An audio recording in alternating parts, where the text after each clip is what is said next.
And you'll smile too, knowing your children are watching the highest quality programming on television. The excitement is building! You'll fall in love, and so will your children with the one cable channel that's got something for everyone. The Disney Channel, America's family network.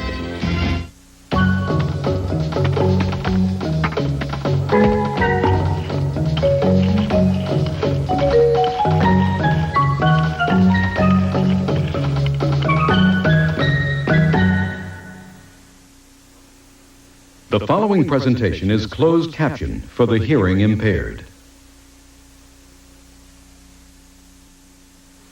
Coming up next, they're a crime-fighting team beyond compare. It's Chip and Dale's Rescue Rangers.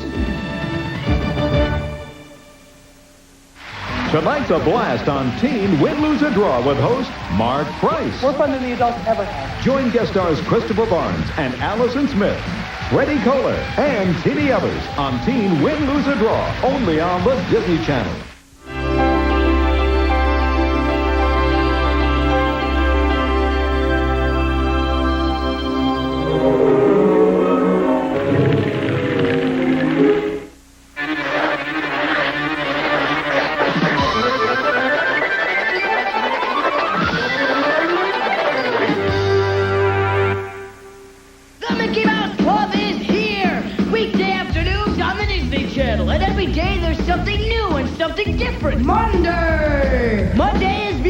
Where you can rock with the hottest stars and the raddest videos. Tuesday is guest day, when you never know who's gonna be there. Wednesday is anything can happen day, where anything and everything will happen. Thursday is party day.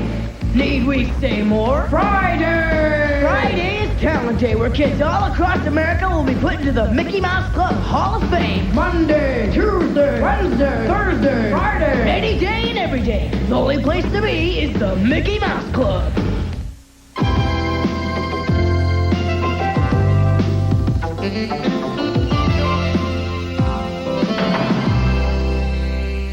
Action! Here's a behind-the-scenes look at some of the fun and excitement on the next Mickey Mouse Club movie, Match Point. It's life in a tennis camp, where the competition is hot and heavy. This tournament's got my name written all over it. Well, just keep looking across the net, Jason. So I'll be the one slamming the ball down your throat. And the tennis challenge on court turns into a romantic challenge off court. Robin has a love interest between Bart and Jason, who have a rivalry going along between themselves. I'm out of here right now to give Robin my best serve. Oh, no, you're not. It's Advantage Cummings, pal. It's match point and it's my serve. It's just about growing up, really. It's about the problems and the situations you encounter when you're with other kids. You need to chill out.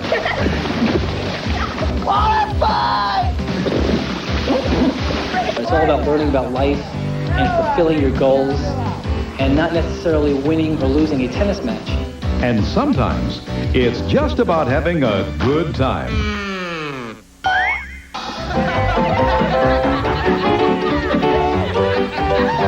Once you start watching the first episode of Match Point, you're going to want to stay until the very, very, very end. And even then, you're going to want to see more. Players, take the court.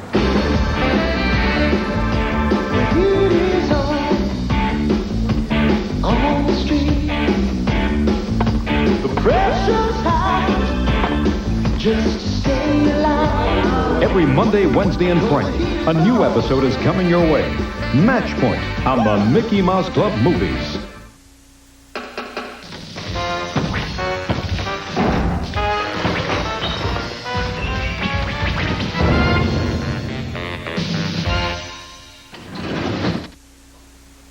The following presentation is closed caption for the hearing impaired. Coming up next, journey to the magical land of Was, where every day is an adventure with the Wuzzles. There's really only one premium cable network the whole family can enjoy. Discover the Disney Channel, America's family network. No other premium cable network has what the Disney Channel has. programming that will satisfy the needs of a whole family with no commercial interruptions. The Disney Channel is captivating children's programs, quality family entertainment, plus movies and specials adults will adore. Mornings are set aside especially for children.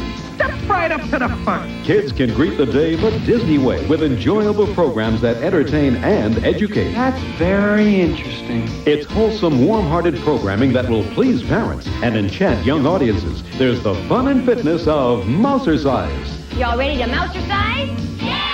Classic Disney animation on Good Morning Mickey. That's what. And Donald Duck Presents. Plus warm and educational shows like Dumbo Circus and Welcome to Pooh Corner. I wouldn't miss it for the world. Kids can find even more Disney animated cartoons like The Wuzzles and the exclusive new series Chip 'n Dale's Rescue Rangers. And there's even more great fun every morning with fantastic movies to make kids smile. Terrific. And you'll smile too, knowing your children are watching the highest quality programming on television. The excitement is building. You'll fall in love, and so will your children with the one cable channel that's got something for everyone. The Disney Channel, America's family network.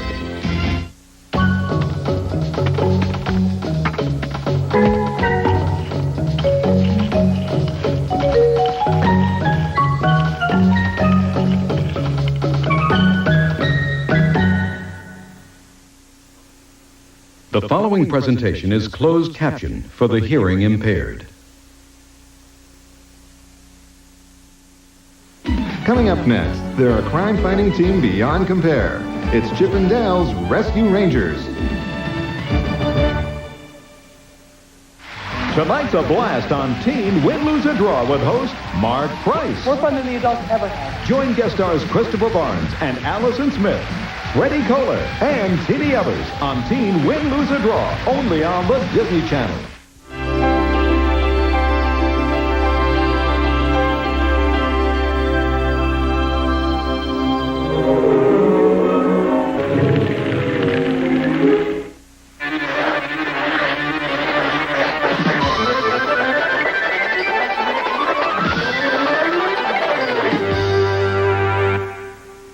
The Mickey Mouse Club is here! Weekday afternoons on the Disney Channel. And every day there's something new and something different. Monday! Monday is Music Day, where you can rock with the hottest stars and the raddest videos. Tuesday! Tuesday is Guest Day, when you never know who's gonna be there. Wednesday! Wednesday is Anything Can Happen Day, where anything and everything will happen. Thursday! Thursday is Party Day. Need we say more? Friday! Friday is Talent Day, where kids all across America will be put into the Mickey Mouse Club Hall of Fame. Monday, Tuesday, Wednesday, Thursday, Friday. Any day and every day. The only place to be is the Mickey Mouse Club.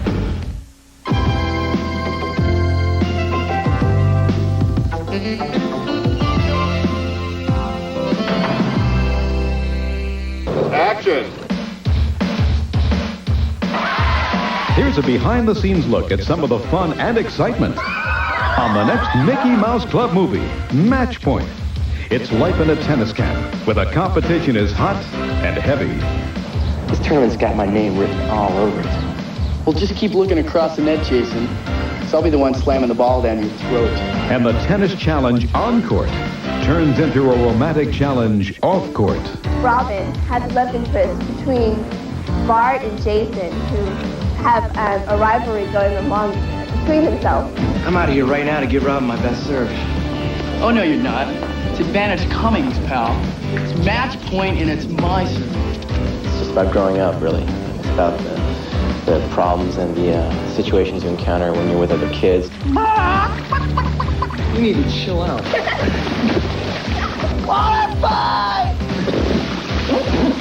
It's all about learning about life and fulfilling your goals and not necessarily winning or losing a tennis match. And sometimes it's just about having a good time.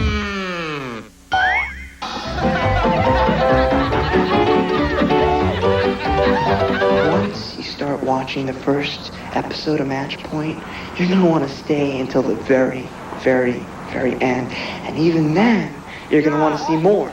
Players, take the court.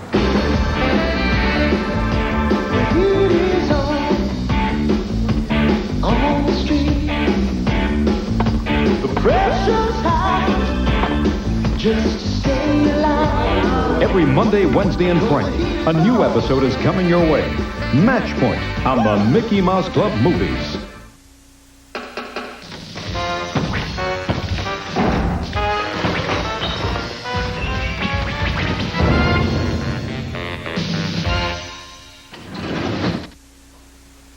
The following presentation is closed caption for the hearing impaired.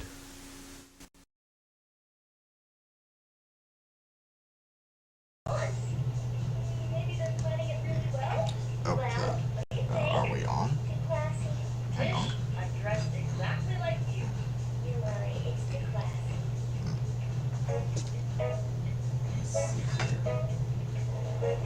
I wonder if this would do it.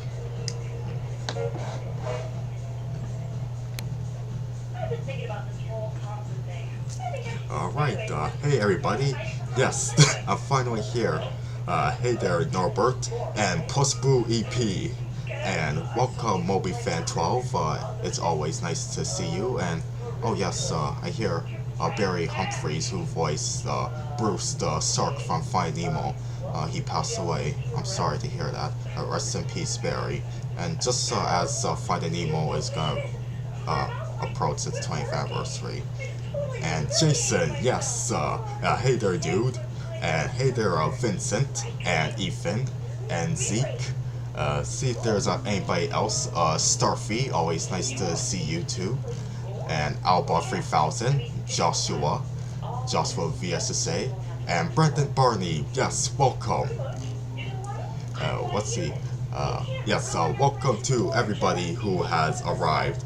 Might as well just get to the point. Yes, because of the Teletoon stream being a success, you know, I had to do like another drawn request stream that is centered around a beloved cable channel. Actually, I was thinking about, at first I was thinking if I should do Warner Brothers or Disney Channel, or both, but I feel like with Disney Channel and Toon Disney like being 40 and 25 years old now, respectively, you know, I think I should do that, and I feel like, let me see here. It's okay, Norbert, if you won't stick around for long. And oh, but on brighter news, you saw the Super Mario Bros. Movie today, and that you really liked it. Awesome. Yes, I know that movie is still trending. The movie's still trending, and Bowser's Pizza song is still trending as well. Oh, cool. I think I might have looked at that on his Wikipedia before, but Tony Anselmo, the voice of Donald, briefly worked on The Simpsons as a character layout artist on Colonel Homer and Camp Krusty. That is definitely interesting. So, yeah, Donald Duck has been working on The Simpsons like decades before Disney eventually bought them. So yes, as I was saying, Disney Channel and Toon Disney, I for sure I thought that would be an excellent subject for the next drawn request stream, and you guys left some awesome requests and suggestions in the community tab, and I feel like this is going to be another two-parter, because, you know, I'm going to do as much as I can, probably within probably do maybe 5 requests. Like, it depends on how much time and which ones I choose. But yes, yeah, might as well get started before. We might as well get started in a moment. But just gonna catch up with more comments. Lucas asking, what are my thoughts on Chicken Little? He loved it. He says that he loves it as an adult, but not as much as he loves it as a kid, but not as much as an adult. You know, I never fully watched Chicken Little. Maybe I saw a glimpse of it when it aired on Family Channel, like, say, 10 years ago, but I do agree, like, from the looks of it, on the reviews of it, for sure it's the least appealing looking of the Disney anime canon films, especially on animation standpoint. I know, like, it was their first all CGI film that isn't Pixar. But, you know, it'll probably take like a few more films for them to really nail it by the release of Tangled. And yes, Norbert, it is The Weeknd that is played in the background.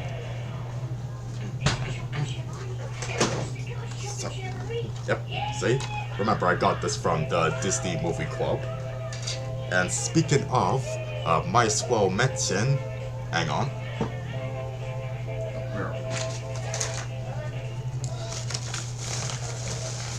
There we go. Yep, so, this is my next Disney Movie Club order. It is Volume 2 of Mickey and Friends, Classic 10 Classic Shorts. It's a Blu-ray DVD digital code combo. So yes, it's awesome that I have a classic compilation of Mickey adventures to, you know, sit beside my compilations of Bugs Bunny and Friends adventures. Oh, and it's not all. Oh, what else do we have here? We got ourselves a infograph. Yes, based on the poster for the band concert, which is Mickey's first short that's fully in color. Well, he might appear in color in another short. I think it was for, I may be wrong, I think he appeared in color for some sort of Oscars related short, but this is his first official Technicolor short in his series. So yes, this is an awesome collectible to go alongside this. And there's something else in here too. We got a collectible pendant featuring Bambi. This was for the 20th anniversary of the Disney Movie Club, which was back in 2020. So yes, thank you to Disney Movie Club for all of these goodies. Just gonna put them aside here.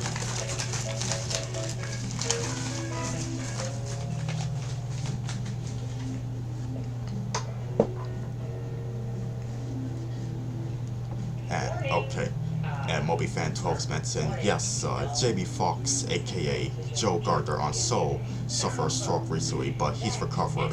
Yes, I know, I was disappointed by the news about Jamie Foxx's hospitalization, but thank God that he is recovering.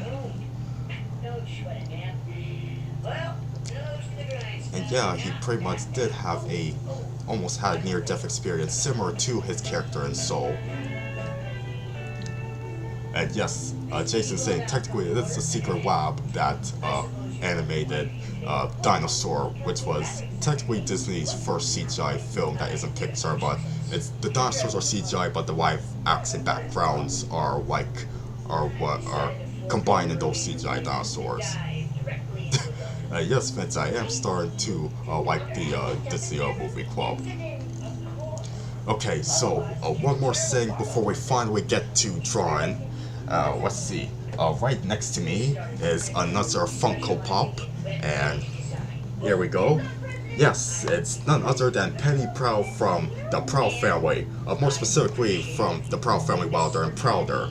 You know, when I first heard about these Funko Pops for the show, you know, naturally I was excited, but I heard at first they were a Target exclusive, so I was bummed out by that, but it seems like no, they seem like they have a more wide retail release. So I'm so happy that Hot Topic was selling these, and there's some others here too that could be collected. I think there's also a 2-pack with Oscar and Trudy as well. So yeah, I'm happy that with the Proud family Wilder and Prouder, like, it has the most, this is the most merchandise that the Proud family has ever had. Like, I remember there really being toys for the original series though. So yes, happy that I have Penny in my slowly growing Funko Pop collection. Just gonna put her aside here.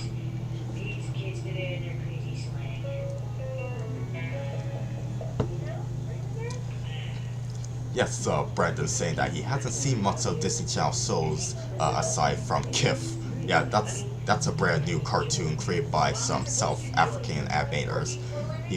Brandon's mostly a Playhouse Disney kid. Yes, Playhouse Disney brought some excellent memories there. All right, okay, enough talking. It's time that we get things started with the requests. And which one I'm going to do first? We'll see after this another intermission. Coming up next, journey to the magical land of Was, where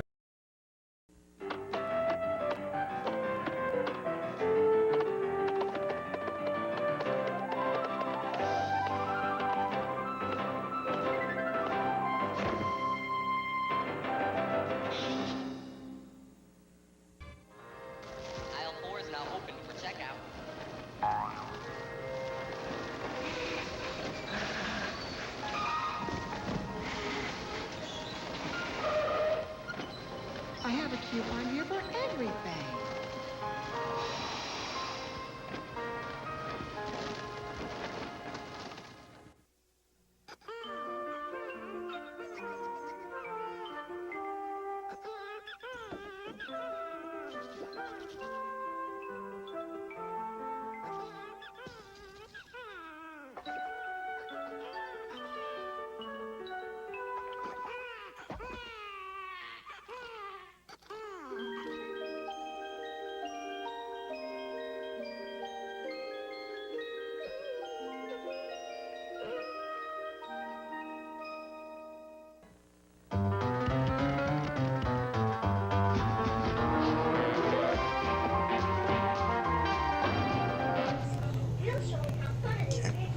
Alright, so, the way I was thinking of doing the requests, taking them, is just go by what are the most popular ones that were left in the community tab. So, as you can see here, I'm going to be drawing Brandy and Mr. Whiskers first, because there were at least 3 people who requested for these characters, including you, Brandon. So yeah, and I'll do the second most requested character afterwards. So yes, let's start with these two from a cartoon that I have not seen in years. Okay, probably should play some music. Let me know if I should just play music, or if you're okay with hearing the Weekenders play it in the background. Okay, just lower the opacity of the pencil here.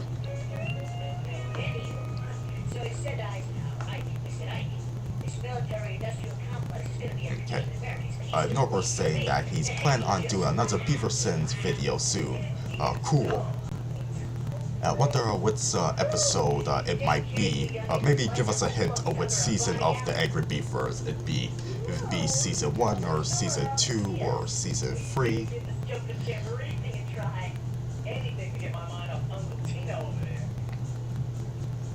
Okay.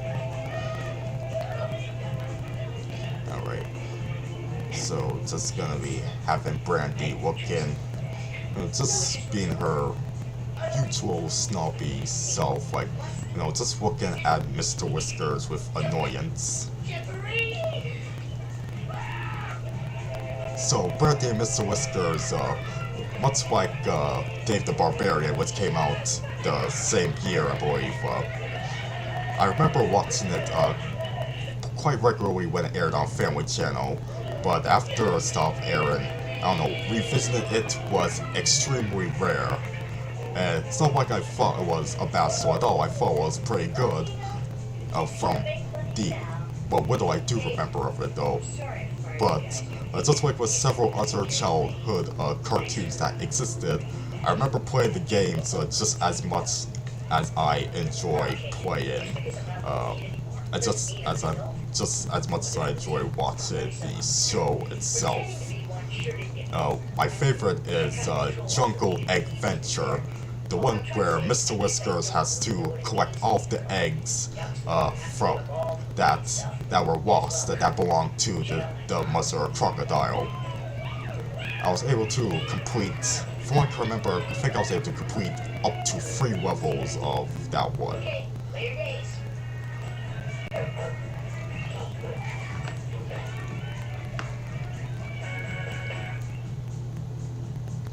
Let's see. Yes, and Brandon's pointing out that, yes, Brandy is voiced by Kaylee Cuoco, who played Penny in The Big Bang Theory, and nowadays she's also known for the current iteration of Harley Quinn on HBO Max. Oh, sorry, no, not HBO Max. It's just called Max now. I don't know. I feel like WB Max or even WB Plus. I don't know, that could have been like a much better title, but I ain't part of the Warner Brothers stuff, so I ain't too. I am not too completely. It's not up to me to decide. And Mr. Whiskers, I know, is Charlie Adler, aka Cow and Chicken, the Red Guy, the Big Hints, Ickis, Buster Bunny, And I don't know, he falls under the category of characters who I occasionally forget is voiced by Charlie Adler. It may have to do with, you know, I haven't watched the show in a while. That might have to do with it.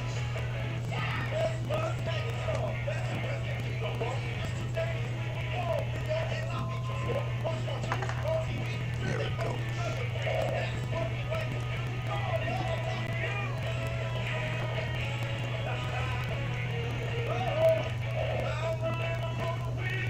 Let's see.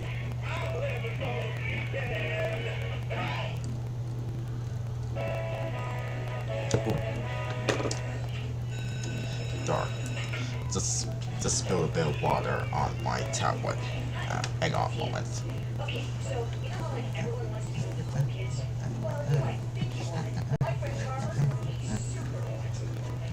Just fix that.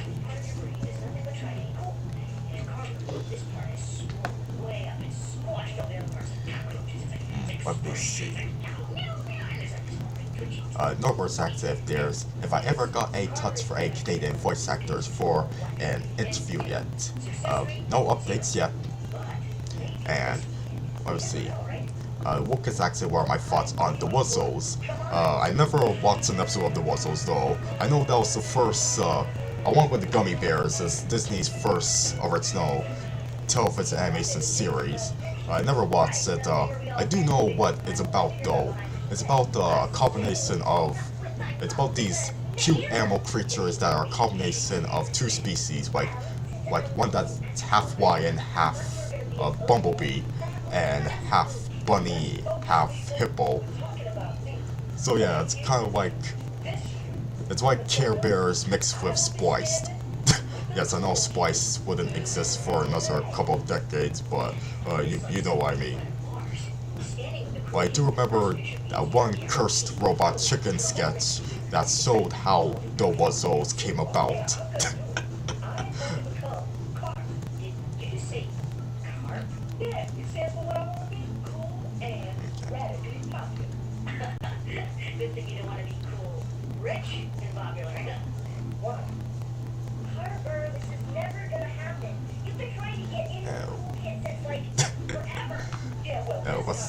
Let's see. Yes, so what's my opinion on Mickey Mouse Clubhouse? I used to really like it when it first came out. I was excited to see this new show with Mickey and his friends. Like, I didn't care that they were in CGI. I just thought it was cool, especially with the songs, the theme song, of course, and the hot dog song at the end of each episode. I don't know, as a kid, I really enjoyed watching formulaic preschool shows. And Mickey was one of them. They pretty much just turned him into turned Mickey into Steve from Blue's Clues. Or Joe, if you're a Joe fan. If anybody actually is a fan of Joe, let me know in the comments.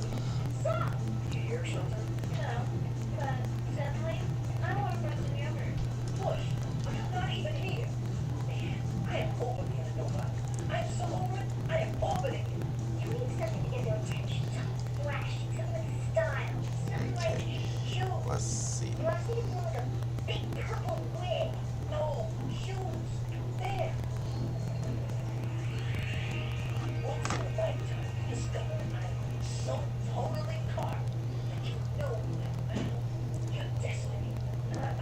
And when I'm doing the final inking on Brandy, I'm gonna make sure that her whips here, they stay this shade of red. Once again, like with the Teletoon stream, I'm gonna be focusing on just the sketching, and then I will do the rest off stream when I have the time.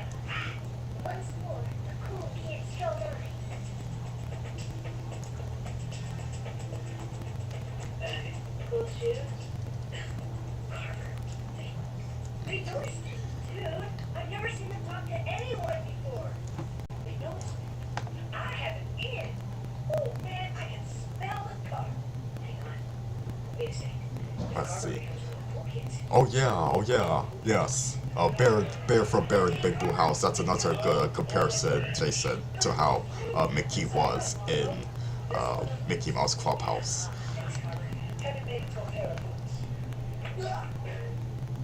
Let's see. Okay, so Nicktoons' logo is acting, if I remember, Pepper Ann and Void in Space. Yes, I definitely remember Void in Space. Unpopular opinion, it's better than Paul and Joe's other cartoon Recess.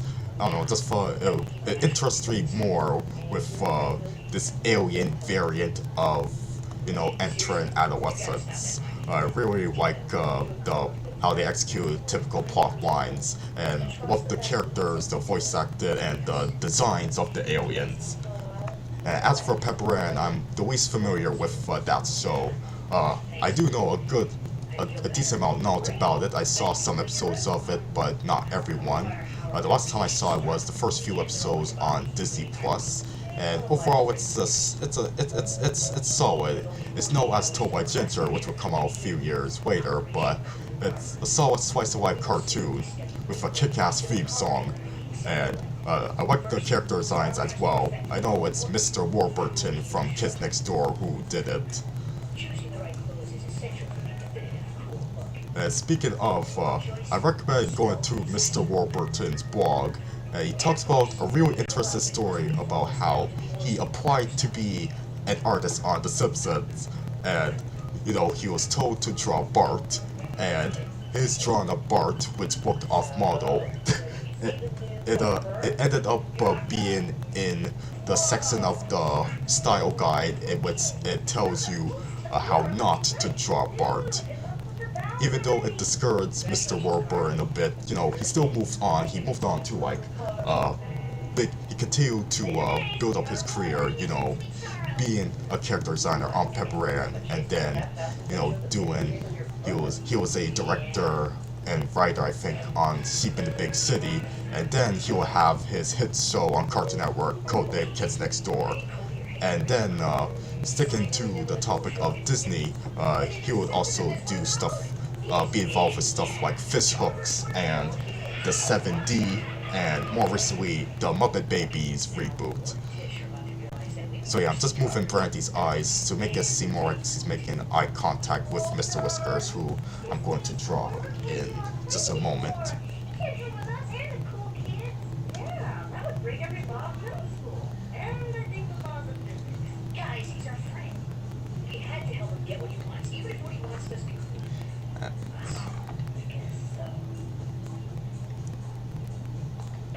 Let's see. Norbert's asking, when am I going to do a general drawing request stream?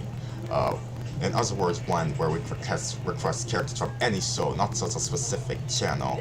I'm not sure on when that would be exactly, but I will keep that idea in mind.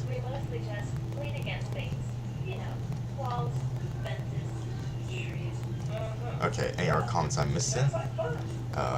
Yes. Sue Rose is a creator of Pepper Ann, who also did Unfabulous, which I liked that show quite a bit in 2015 during my As Told by Ginger phase, just enjoying different shows that are similar to that one. And the infamous Angela Anaconda.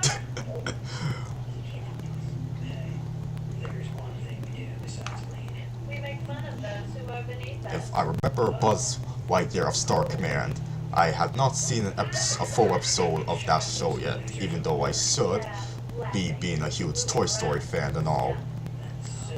But I do like its character designs, especially with the likes of Mira Nova. She's fine looking, and from the little I heard of, say, Patrick Warburton as Buzz, he does good.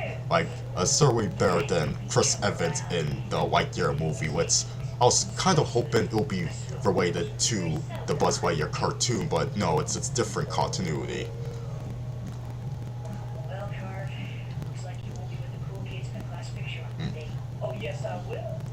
For this fixer people here. Here we go. Probably should play some music in the background to add some extra energy.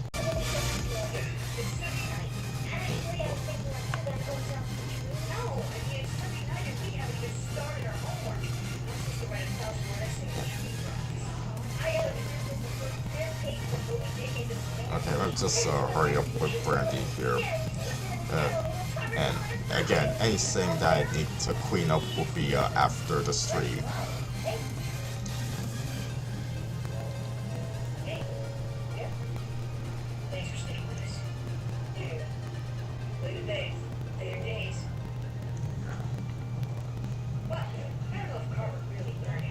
See if there's anything I'm missing here.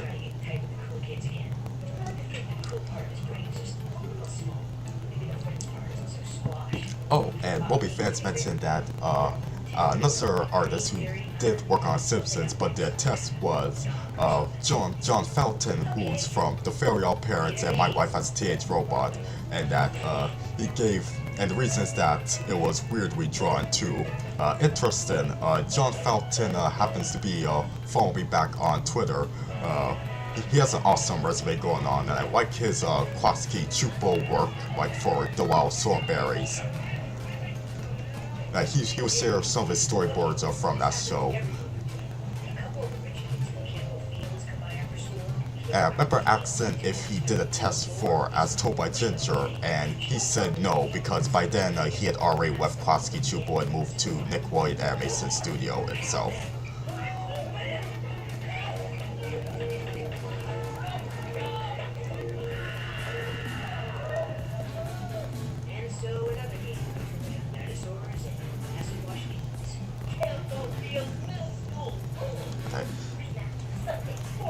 Just move Brandy over here. Maybe you'd like to make it a little more interesting. Loser school has to fly the winner's school flag for one. There we go. I must point out that it is against district policy for one school to fly a flag of another. Nonetheless, these kids will stop you from being in Kansas. Now, man, you like fireworks, you gutless campo pups. Alrighty, see you Sunday. You'll have a nice weekend. Yeah, we're gonna tear you up on Sunday. Campo, campo, campo. I was open back there. 2-1. Didn't anyone ever tell you there's no audio team? Okay, why was he talking about spelling? He means you're not a team player, Laura. Yes, Brandon, I have heard of Yin Yang Yo, but I barely have memories of watching it on when it was airing. I'm more familiar with Bob Boyle's other cartoon, Wow Wow Whoopsie. And he was also one of the, I believe he was also, hang on there.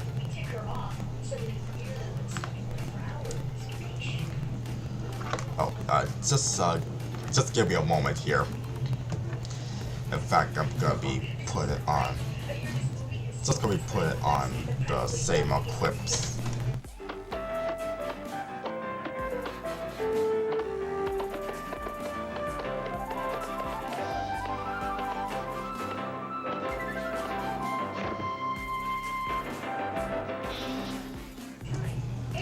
Okay, that will break didn't take long. Alright.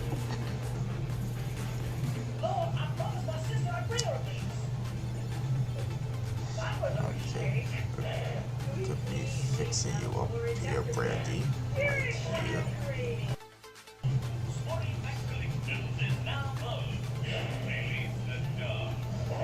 There we go.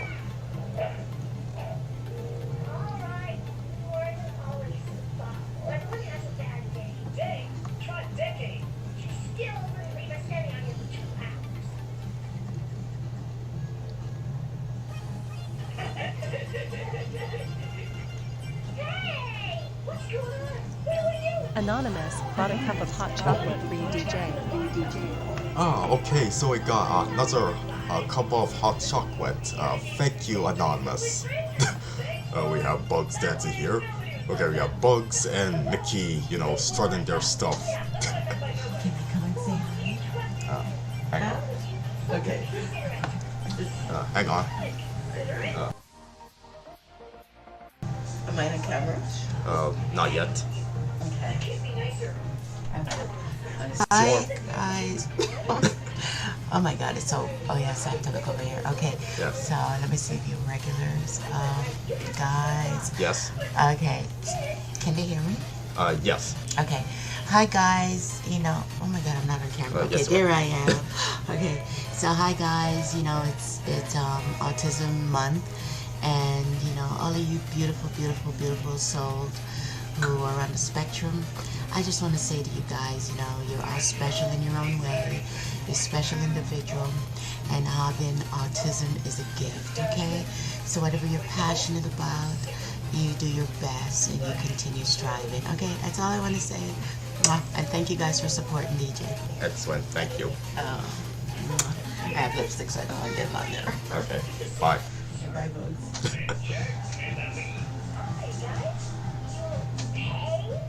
Also, yes, I'm happy you guys enjoyed that brief cameo from my mom there. Okay, so back to work. Yes, I feel like I should definitely do a stream next week, precisely for Autism Awareness Month. Since we're almost at the end of it.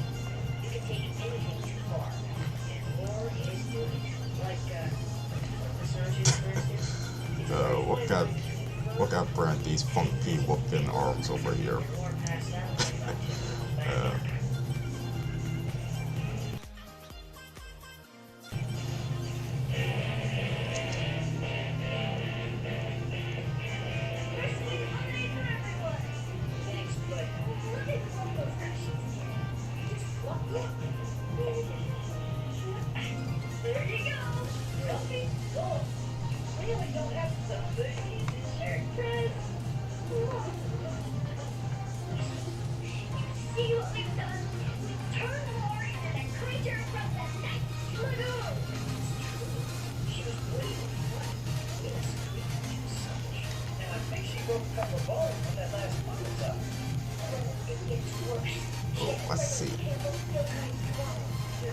Let's see.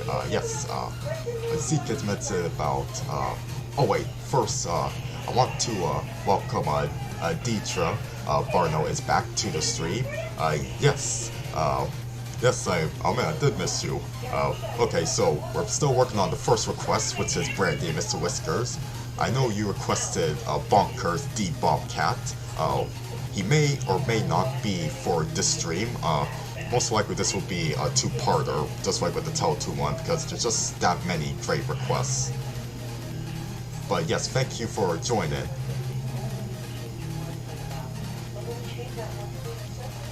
Let's see.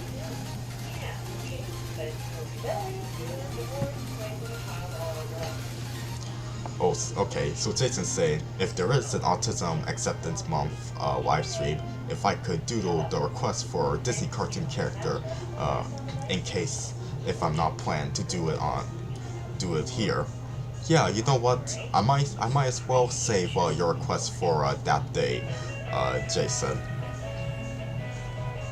I love how Disney in general, they've been doing really good with the autism or neurodivergency representation.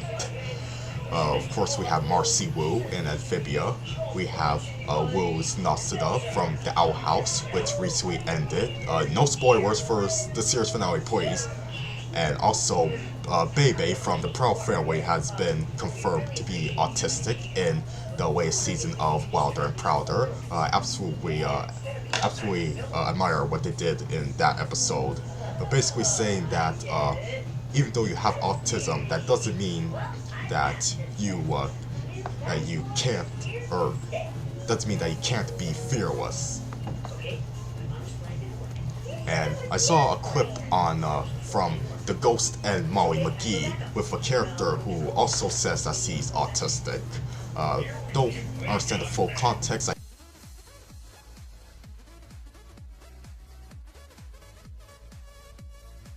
still haven't seen an episode of that show because it's not on Disney Plus yet in Canada, but I believe it is available on Prime Video because recently Stack TV has the Disney Channel, the Canadian Disney Channel, available as one of its subsections. since Course Entertainment owns it in Canada. Okay, I think I'm done with Brandy, finally, so I'm gonna draw Mr. Whiskers. The one memorable scene with Mr. Whiskers is probably when he's just coming into the treehouse, just eating papaya while just yelling papaya. Oh god, I can't I can't redo Charlie Adler's boisterous vocal cords justice. I'm sorry, but yeah. Maybe wrong, but I believe, yeah, there is an episode of Brandy Mr. Whiskers where he just comes in with eating papaya while yelling papaya. That's what I remember.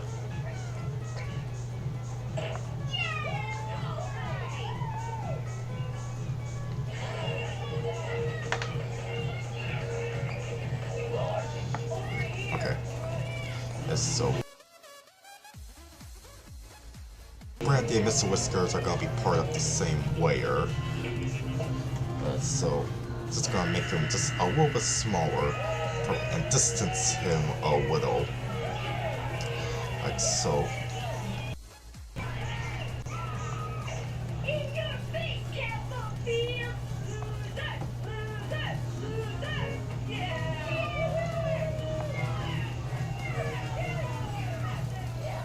Oh, my audio came off for a couple of seconds. Oh, sorry, I didn't notice that, but it seems to be fine, right?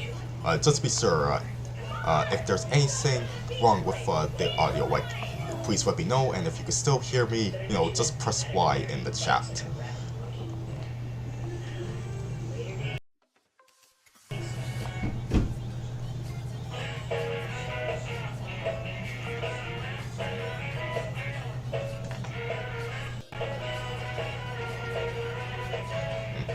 Just have to restart here because Plus Blues mentioned that I was out of sync. Hopefully everything is fine. Yep, and Norbert, Plus Blue, and Alpha 3000 are saying Y, so that means they can hear me just fine. Excellent. Okay. Soon done with Mr. Whiskers here.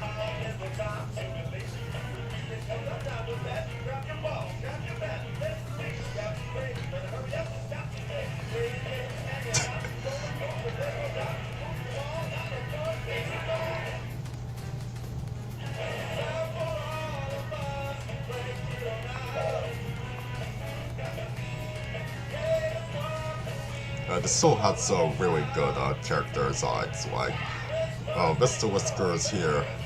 I like how he kind of has a stubble. See, that's what I've added right here. These may be like, you know, his name is Mr. Whiskers, yet he barely has like real traditional long rabbit whiskers.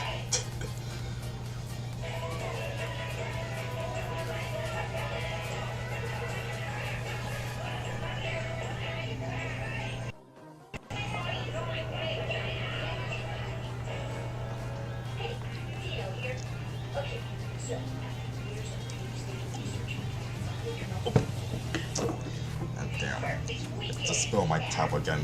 Just put my damn water over here.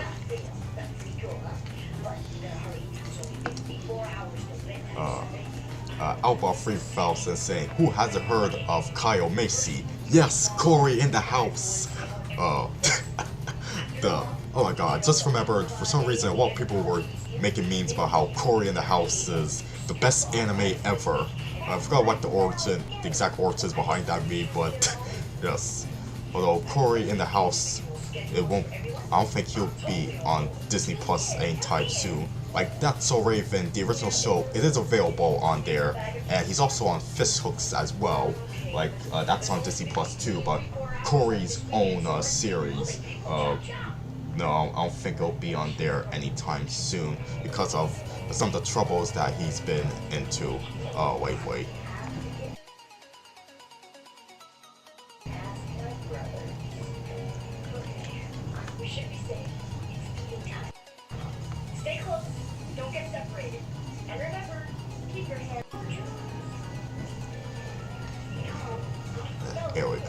just out of sync for a moment.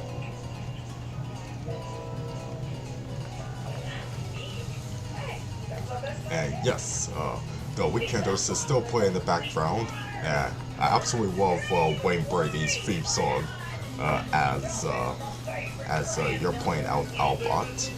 And yes, welcome to voice cast too. Jason Morrison as Tino, Phil Lamar as Carver, Calf Susie as Tish, and of course my beloved Gray DeWio as War. And yes, I do know that Gray DeWio recently decided to just go back to being referred to as Gray DeWio, like to remove the Griffin from her name. I don't know why it took her 5 years to do it, since it was in 2017 when she divorced her last husband, Jared. But yeah, occasionally I sometimes question like what to refer to her as. Gray DeWio, Gray Griffin, Gray DeWio Griffin. The last one I often refer to her as such, but you know, it seems like it's plain old Gray DeWio again.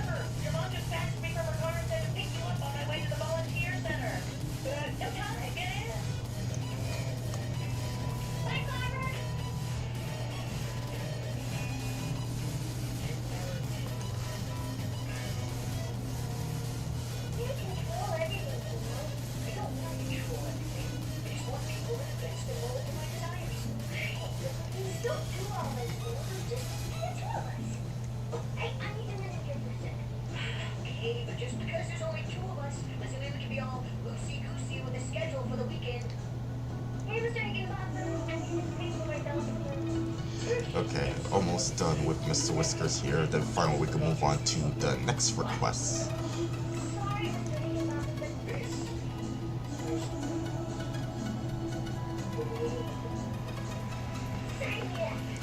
Yes, Jason saying, while we're on the subject of Brandy and Mr. Whiskers,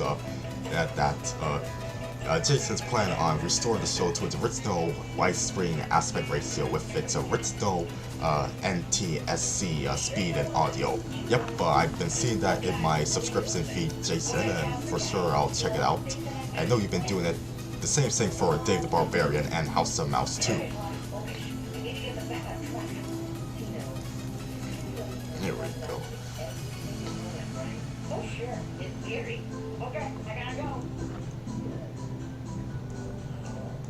Yeah, you should.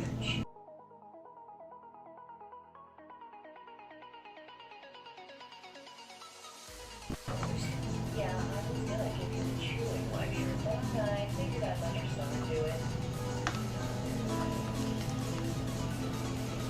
Give it some more gas! Hey, Lord. Granny! This is my friend Tino! Oh, you're real hot. Check it out. Ow. Nice to meet you. And Brandy, oh, clamp, did ya? Gee, you know I didn't. Hey, fix the tractor? Here we go. Okay, so let's save this from now. Okay, just give me a moment here. There we go.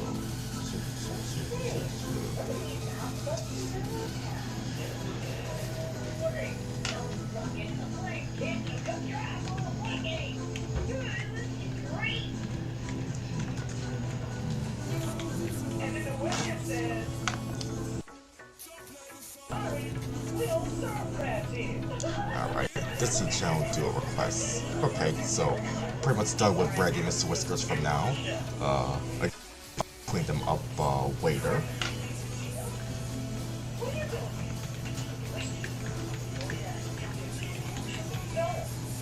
There we go. Okay, before we move on, just gonna catch up with some more comments.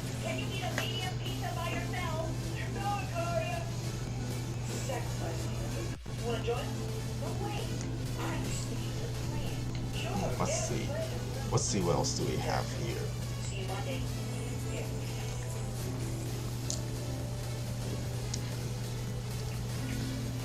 Brandon Barney saying that his favorite actor in both live action and animation is Richard Kind. He's his He's his dream choice for an OC villain that he created. Also, yes, I like Richard Kind too. I do like him as Tom in the Tom and Jerry movie from 1992. I'll admit, it's a guilty pleasure. And he was excellent as Bing Bong in Inside Out, and in Pixar's earlier film, A Bug's Life, he was Molt. And I'm trying to remember which other characters that he played. But yeah, Richard Kind is a great actor.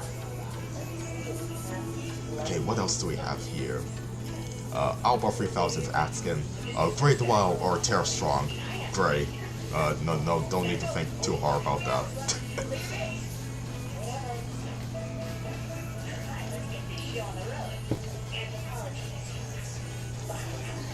And yes, Digit Cyber Chase has new voice actor, Ron Pardo, replacing the late Gilbert Gottfried.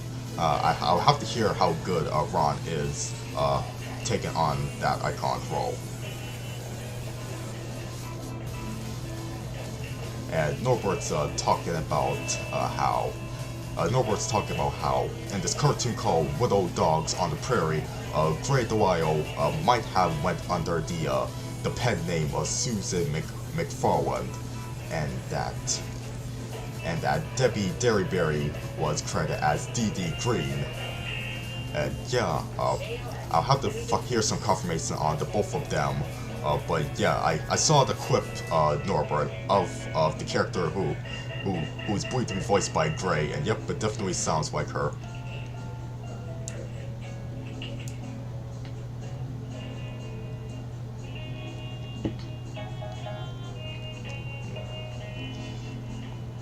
Oh yeah, or maybe it isn't Grey, since he doesn't even do non-union work, which is why apparently she did reprise her role for an Avatar Last Airbender game as Azula. That's interesting. And okay, ironically, the Tom and Jerry movie was distributed by Miramax before Warner Bros. Acquired Turner, thus the Tom Jerry franchise. Yep, that's true. Artist White Medium Star bought a cup of hot chocolate for you, DJ. Whoa, awesome! Thank you, Artist Star, for that additional cup of coffee. Really appreciate it. Okay, guys, I think we're gonna be moving on to the next request. Okay, just move Brandy and Miss Whiskers aside. Turn it off. And let's see. Time for another break. And I think this next clip I'm going to show might give a hint of who will be up next, like the second most popular request in the community tab.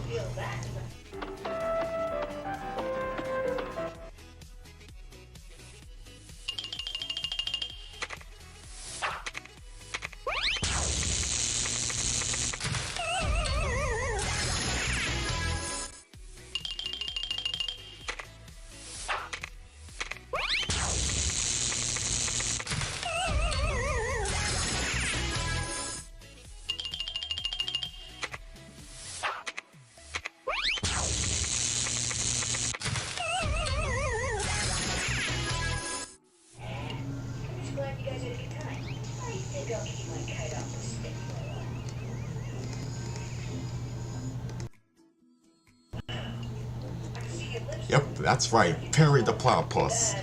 There were two people who requested him. It was Plus Blue EP and Breakin' 10. Although Breakin' 10 is the one who specifically requested that I should probably have Perry the Platypus laugh, since he's never seemed to done that in the show before, so I thought that'd be a pretty funny idea to execute.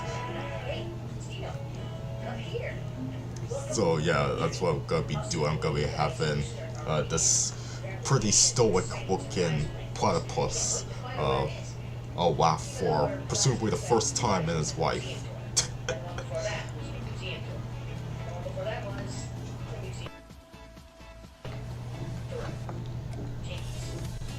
Let's see, the music's still playing.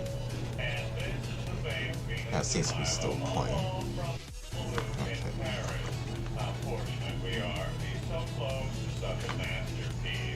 And yet not so close as to actually touch it in Borneo. Let us all stay close together, but not so close as to actually step on my heels with our nasty, filthy little sneakers. Yeah, so I feel like Outlaw 3000 is saying that Dan Povermeyer, the co-creator of Phase and Ferb, may like this drawing. Yeah, I think he might. I might as well tag him and post it on social media, like what I've done with it. I know he's been pretty active on TikTok. I watch his videos sometimes, and one memorable one is when he was answering a question on what is his least favorite episode of Phase and Ferb, and I believe the answer he gave is all of them. And by that, you know, when you're working on an animated episode, when you're editing anything in media, you have to go over it over and over again. Like, you have to repeat scenes, repeat seconds of a clip as you're editing it, and whether you're animating or whether you're also editing it, like in post-production, you have to look at that moment over and over again to a point where it pretty much becomes tedious. And that tediousness pretty much influenced Dan Povermeyer to be get a bit tired of having to see those seconds of that same scene over and over again just to make sure that's right, from the early draft to the fists and touches that you see on the air.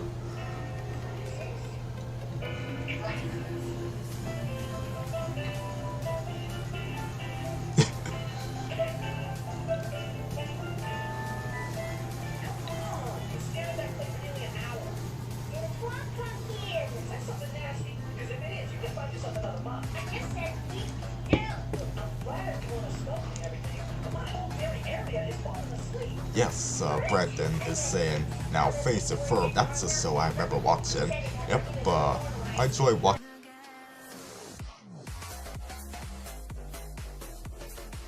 it too. I was especially hyped for it when it came out. I don't know, but once it grew in popularity, I kind of lost track and interest in it. But I still think it's a good show overall, and I guess I'm casually optimistic about the revival that is coming soon.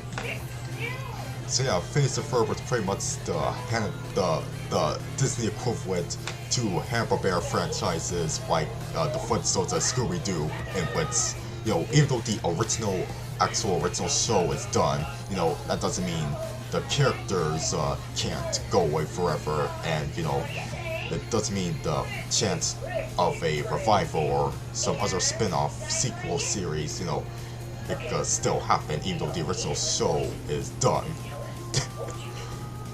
I don't know, this is just a funny idea here that I'm drawing with Perry laughing. Wow, that puts you right up there with Michelangelo and all those other museum kind of guys. What is it? It's fine. What do you think, Carver? Oh, there's these creatures with the light. Oh, I think this calls for a celebration. Yes. And there's upside down pineapple cake pie. You should tell me. You come here for me. Is this a lovely piece of don't have a voice in me?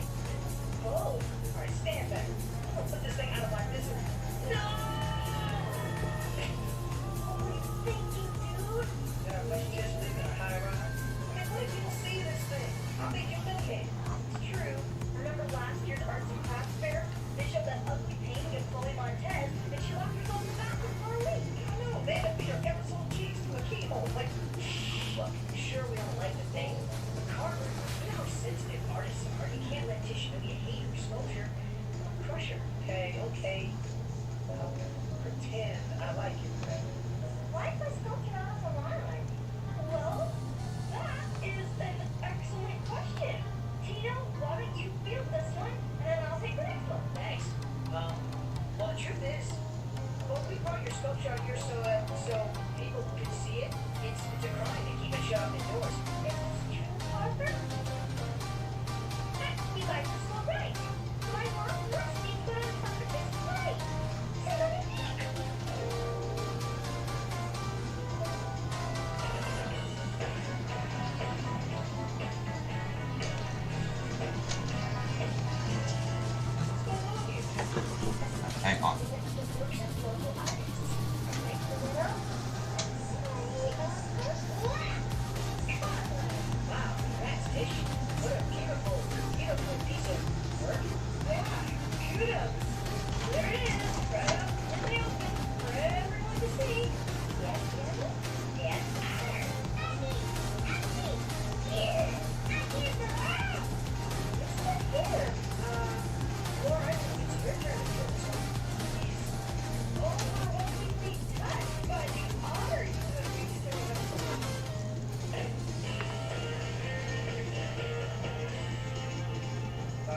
just had too sharp.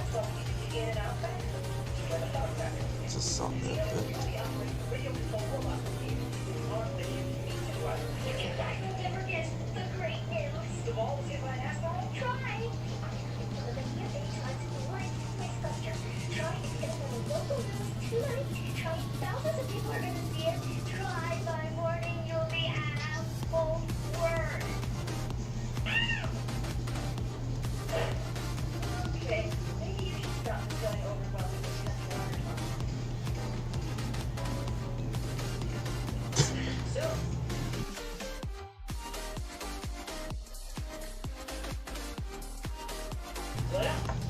Okay, I don't know if Breaking 10 is what's this stream, but I know Plus Blue, the other person who requests for Perry, is here. So I hope you like this gets Plus Blue.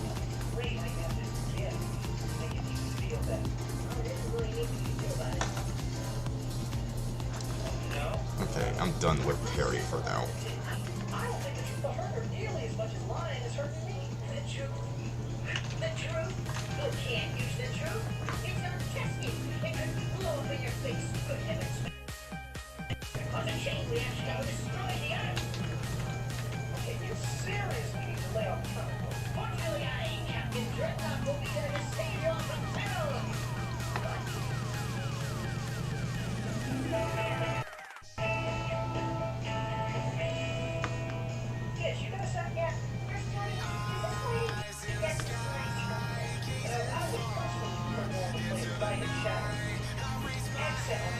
Okay, so before we move on to the next request, if you're just want to remind you, if you're enjoying the stream, to make sure you subscribe and hit the like button, and subscribe if you are a newcomer, and make sure that you hit the like button as well, because that helps the algorithm. Okay, just gonna read some more comments before we move on to the next request.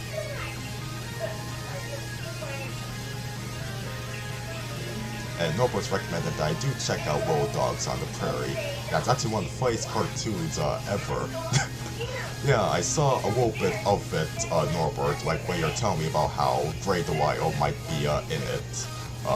Oh yeah, he is in it. Oh man, I'm still kind of confused whether if she really is in it or not, but again, I'd love to hear confirmation from her. But yes, I did see a little bit of it, and for some reason it reminds me of Cat Dog in terms of the character designs and also the music, the banjo and the harmonica, very country influence.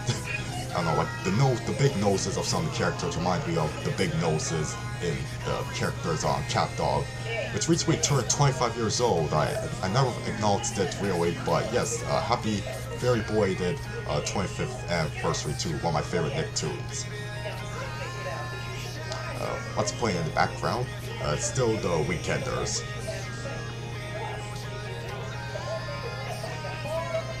Starfleet's accent, what's my favorite basic verb catchphrase? I guess, verb, I know what we're gonna do today. And Dr. Doofenshmirtz saying, a platypus? Perry the platypus?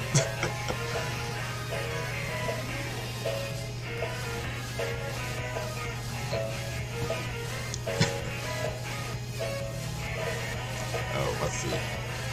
Am I a pagan on the Gracie Films logo?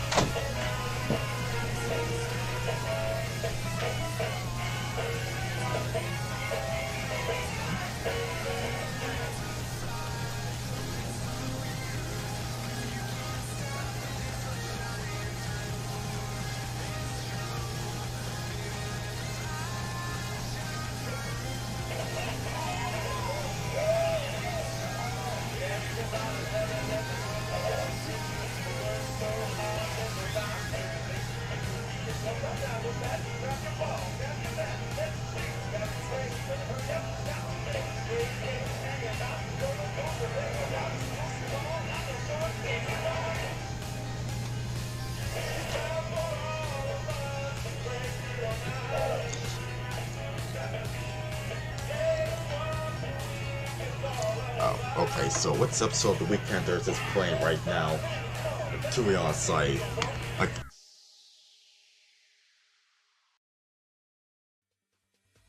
I'll admit, I do not know, since, I don't know, like, The Weekenders, even though I had this DVD, my White Kid for the Weekenders still feels more casual, like how it was like during my childhood.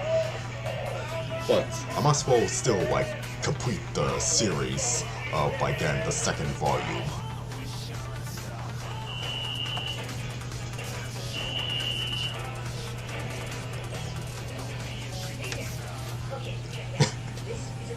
Yes, Perry does look like a duck. Pretty much half duck, half duck, half beaver. But that's pretty much what Platypus is.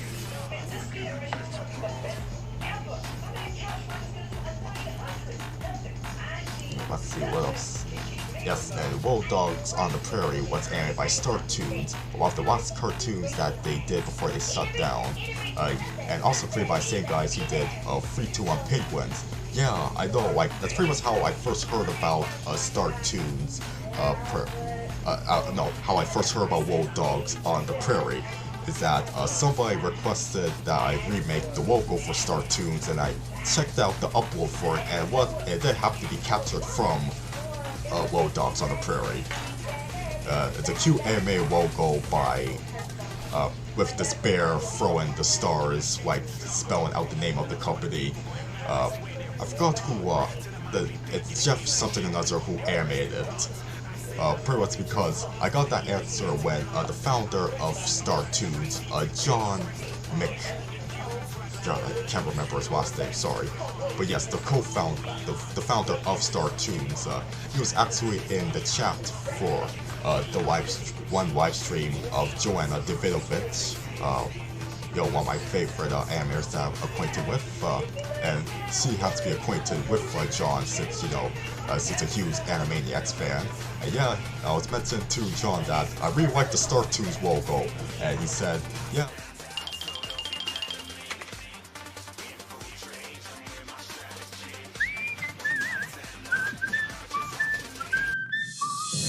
Coming Friday, June 28th. Mickey! Hey, girls.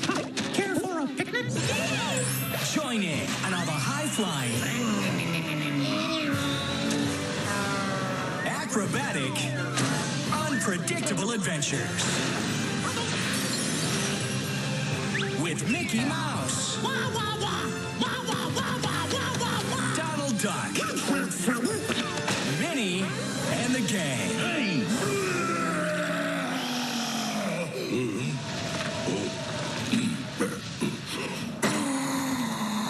It's a weekend of premieres of 3 all-new Mickey Mouse cartoons.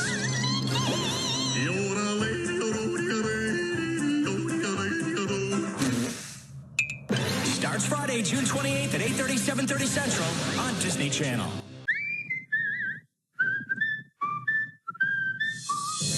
Coming Friday, June 28th. Mickey! Hey, girl.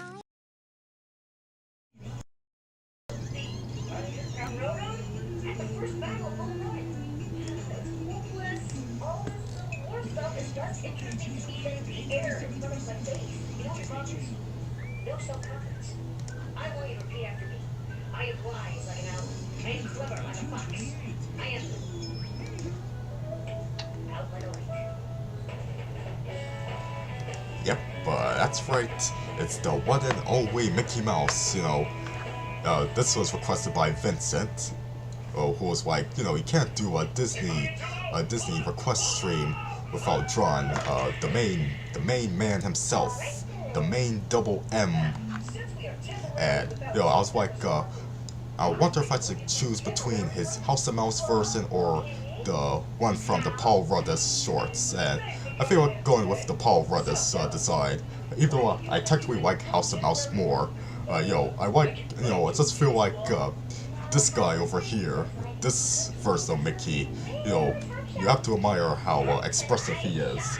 I'll admit, occasionally it's slightly off-putting to see characters who we're used to seeing so clean and friendly and on model, be this outrageously animated like a Ren and Stimpy episode.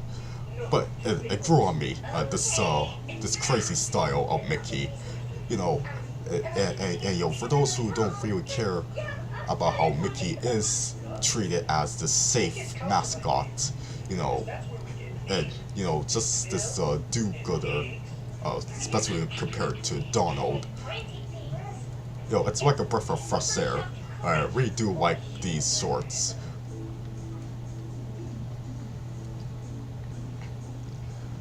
So let's go and draw a very stylized version of Mickey here. Probably have him looking shocked.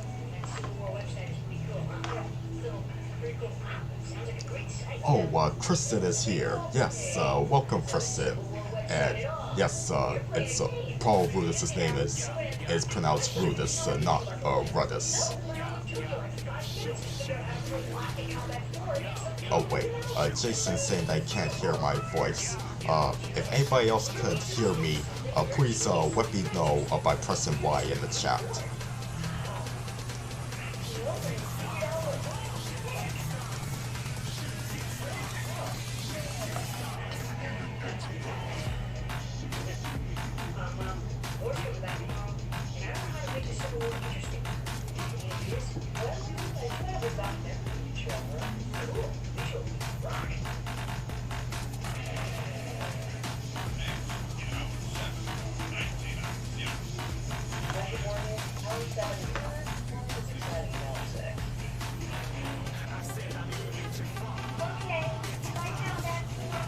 Okay, so Norbert can hear me, so I'm not sure if it was just something on your end, Jason, or if there was just a slight audio cutoff.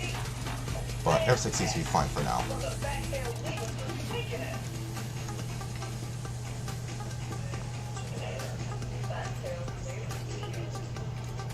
Okay, the cook is almost on us with the biggest. It's only a few hours to the celebration, and I'll grab this way like this. Carver? Okay, so Vincent is asking, what's my favorite episode of Mickey Mouse Works / House of Mouse? Oh man, it's been a while since I watched on a regular basis to be like, hey, this one's my favorite. But okay, I'm actually remembering a few. One, there's Mickey Tries to Cook. Which Mickey is trying to impress Minnie by cooking something other than cheese, ham, tomato, cheese, ham, ham, tomato, cheese, ham, tomato, and cheese sandwiches. And, you know, he's also feeling jealous about Jose Carioca from the Three Caballeros, presumably hidden on Minnie with his supposedly superior cooking skills. Until, spoiler alert, it turns out at the end, Jose's specialty is that he makes the same sandwich that Mickey's known to make. The same cheese, ham, and tomato sandwich. And another memorable episode happens to be the one where Donald gets a new computer. I think it's Computer.Dawn. I don't remember the exact title of it. And at one point, Donald gets sucked into a computer, and we even see him in CGI. Kind of reminds me of that one episode of Courage the Cowardly Dog, where Courage gets into his computer, and we see him in 3 dimensions as well.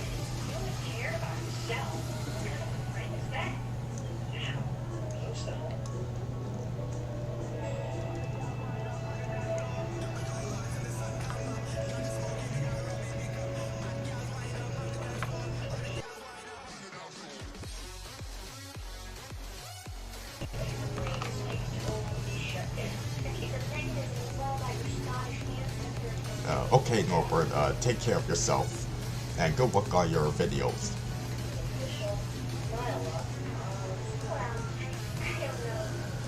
And yes, Bobby fan, I do know that Hong Yang, they did some shows for Nelvana, and they also worked on some episodes of Phineas and Ferb and Chelder. Yep. Oh, and also some cartoons for Deke, which explains their cheap animation.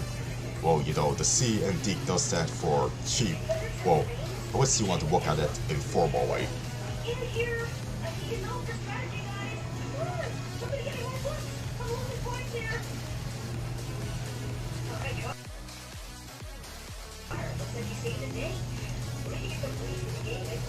the store got that get rich ticket for it? Yes, get rich. Oh, no big deal. Anything to help us out. I'll catch you next week. Oh, yeah. Wait. Well, there you are. I think Lord did just fine in the testing room. Do I feel like I wasted 2 days? Of course not. It was only 2.5. Later days. Oh, and stuff is actually if I heard of Where's My Water? Yes, I have heard of that game with that alligator. Yeah, I think he's an alligator. Oh man, I can't get him confused for this other Disney alligator.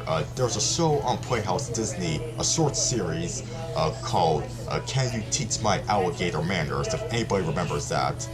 Basically, it's about this boy who has a pet alligator for whatever reason, and you know, whenever the alligator forgets his manners, you know, the boy has to ask the viewers at home what would be the best solution on how the alligator should act properly, like in public.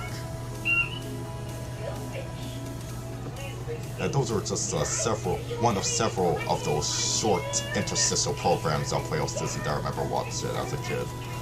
Another one I remember is Captain Carlos, about this boy, you know, when he eats something healthy, he becomes a superhero or something. And his sister tries to convince him otherwise that, you know, have junk food instead. Apparently that show is lost media now. I don't know how many episodes of it have since resurfaced.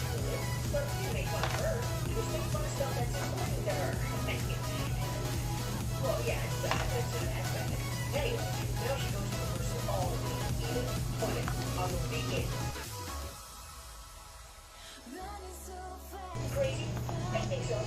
This is put a nasty hate on the internet. You just don't realize how much you never For instance, we found out that having hamburgers isn't nearly as much fun without Tish there to give us a hard time about eating. Also, any live action sitcoms that I like from Disney. The one that comes to my mind is That's So Raven.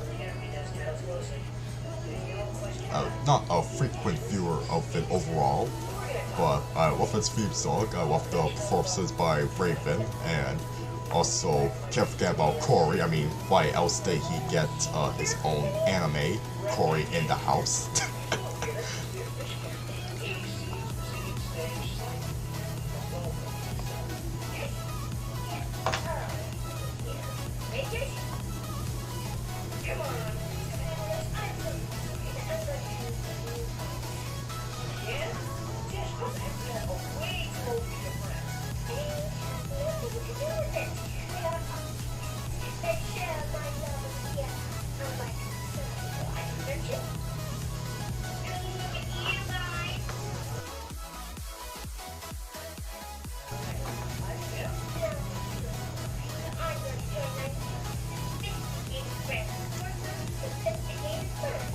Let's see.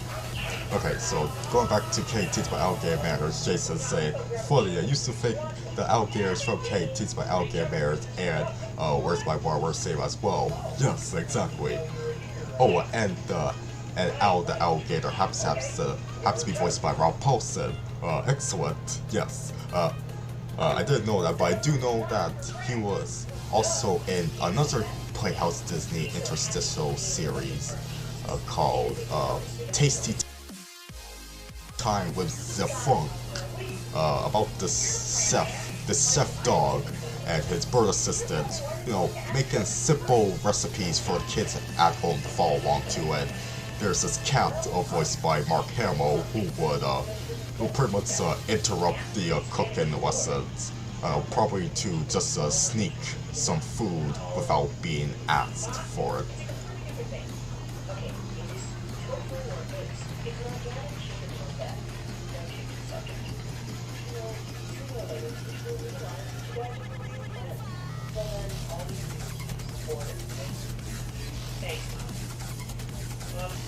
If I held up a picture of a chicken, did you know the I feel like that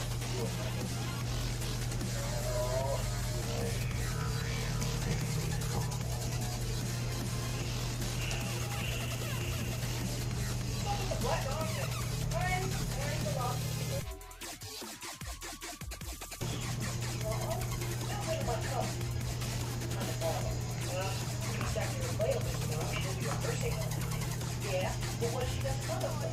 And then another. And then she was a big star. And always we can see her to go to a movie. And then she sits there in the dark and cry. I love the eyes out. Oh, what else? Oh yeah, Where's My Water got a Phineas and Ferb reskin called Where's My Perry. I never heard that fact before, but cool that you point that out. I never played Where's My Water before, I believe.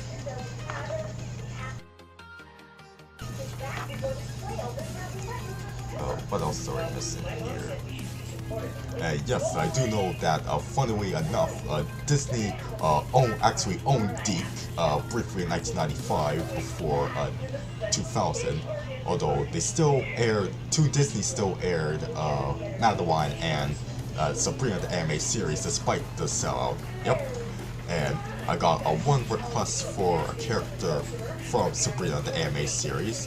Whether or not she will actually be drawn, I will just have to wait and see. Like, I feel like I'm just gonna be doing, after Mickey, I might do just one more request. Since it's already getting a bit late.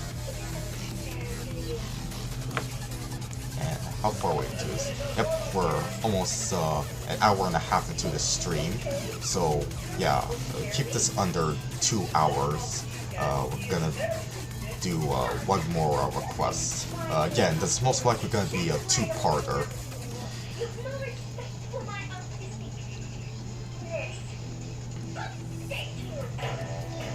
You know, the Disney celebration is gonna continue for the rest of the year. So you know what? It might be a three-parter. Who knows? It just kind of depends.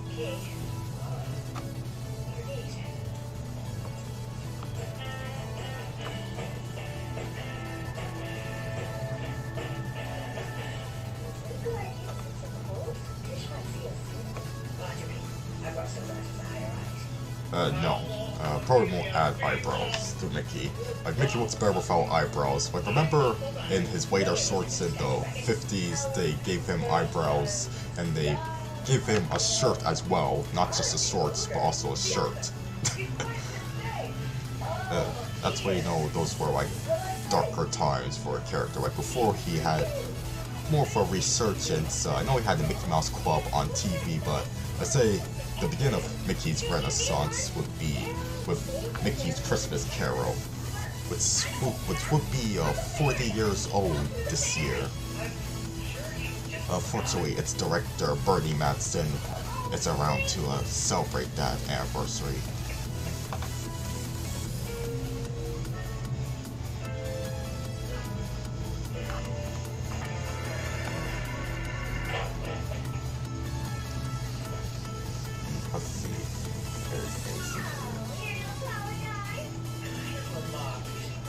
Yeah, Sabrina the Anime series is owned by Disney anymore, so it doesn't count.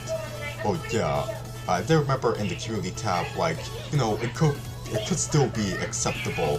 It could still be acceptable for this drawing request saying that I could draw at least one character from an acquired Disney Channel or Toon Disney show, and since Deke was owned by Disney for a brief while anyway, and Sabrina did air on the on Toon Disney and also Disney's One Saturday Morning, then you know, it's still kind of, it can still like qualify to be drawn.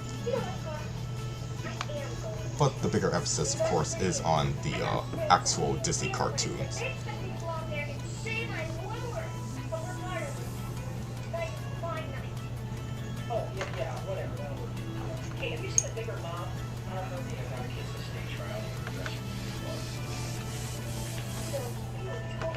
Here we go. Just go through.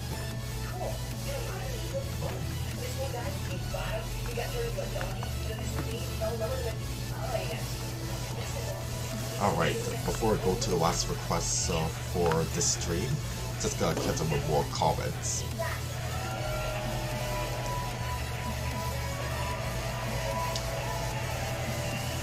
And Jay is requested, or is saying that Sabrina's Secret Wife also aired on Toon Disney. They're pretty sure. Yeah, I believe so too. Like, I want Sabrina's Secret Waifu just as much as Sabrina the anime series. It's kind of generically written a midway, but I don't know. It was solid enough. Anything else that I'm missing? Let's see. Starfree saying, "Did you know that Mickey Mouse is my all-time favorite show?" To be honest, I thought it was Doraemon that's your favorite, Starfree. But yeah, this Mickey Mouse cartoon is pretty great. Although I do kind of dislike how it was only when the show was revived for Disney Plus where they actually gave it a distinctive title, The Wonderful World of Mickey Mouse, but it's still treated as a separate show from Mickey Mouse, just Mickey Mouse, from 2013 until like 2020 or 2019, whenever it ended.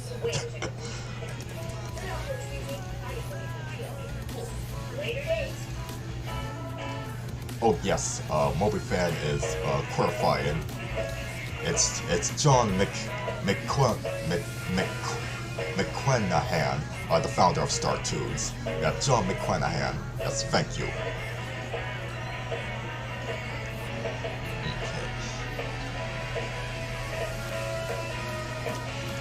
Yes, Vince enjoys the doodle. Thank you.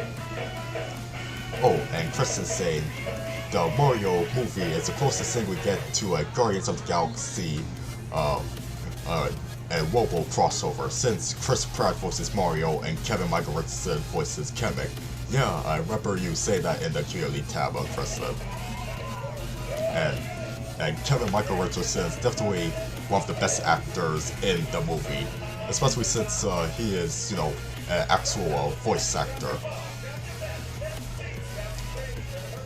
For sure, my favorite Disney character that he played is Gantu and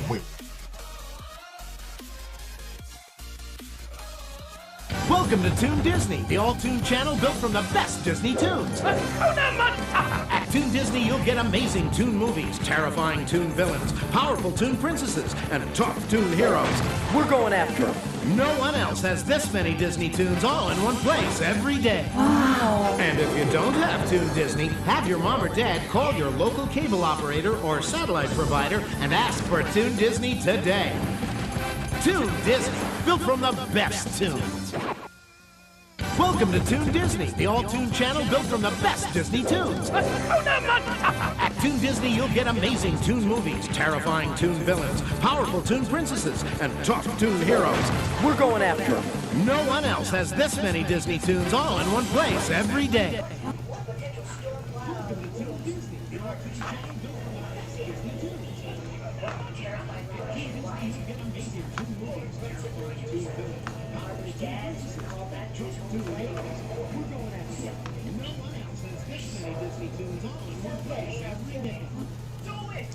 Alright, so the last request comes from Fairy Princess Valentine.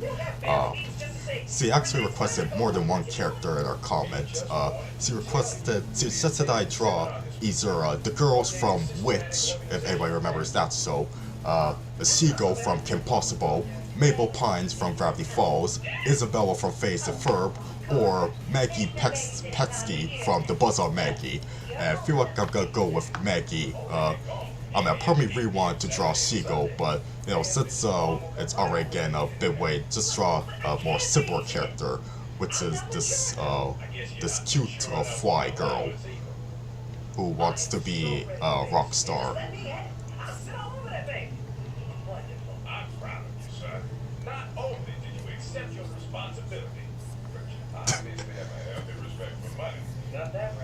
The Weekender is still playing in the background, and it's Phil Lamar basically talking to himself, playing Carver and his dad.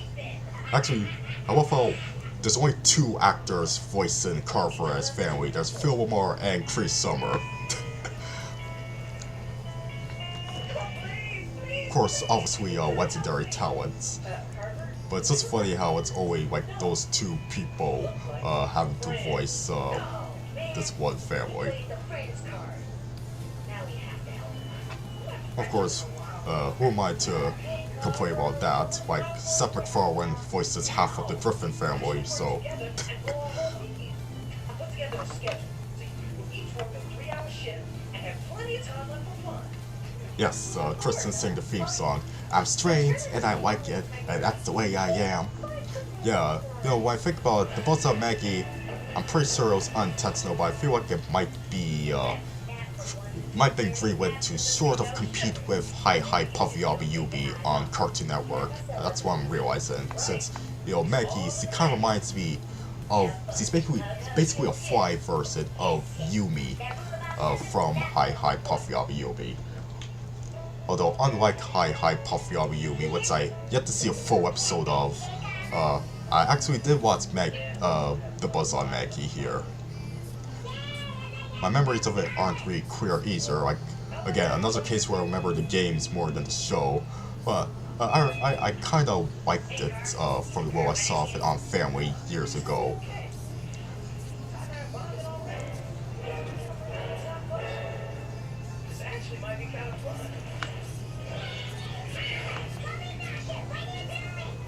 See, it's like this. Oh, holy crap! Okay, so Moby fans mentioned that that the Buzz on Maggie's theme song is sung by Sky Sweetnam, who did the theme song to Wayside. Holy crap! How did I not realize that? Thank you for pointing that out. My mind is blowing. Let's see. And Moby fans also saying that there was supposed to be a cartoon called Green Monkeys, which would have John Kay involved, but it was never picked up. It was created by Michael and the late Betty Paraskevas, who did Maggie and the Ferocious Beast and Marvin Attack Dancing Horse. If you didn't know, Betty passed away in 2010. Yeah, I think I might have heard of that Green Monkeys project before. I might have. Well, Maggie and the Ferocious Beast, yeah, a childhood classic. I don't really have memories of Marvin though.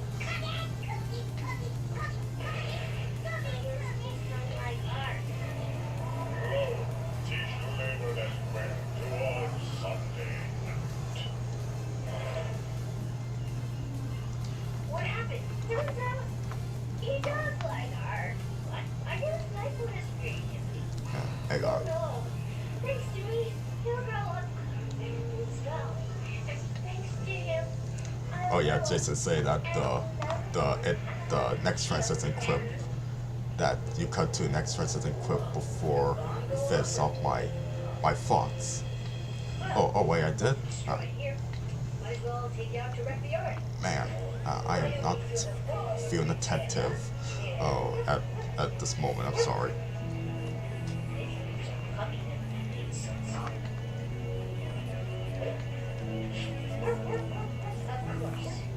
And yes, Maggie Pesky is the character that put Jessica Jessica on the voice acted map.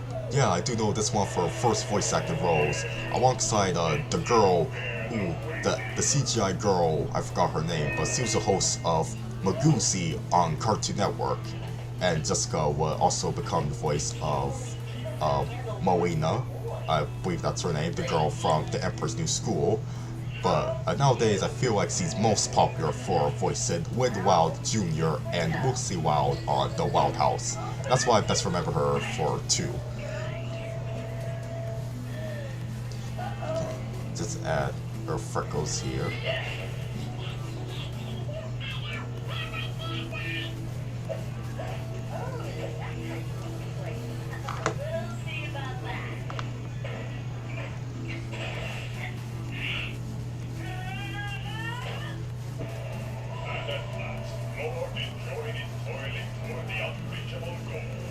Here we go.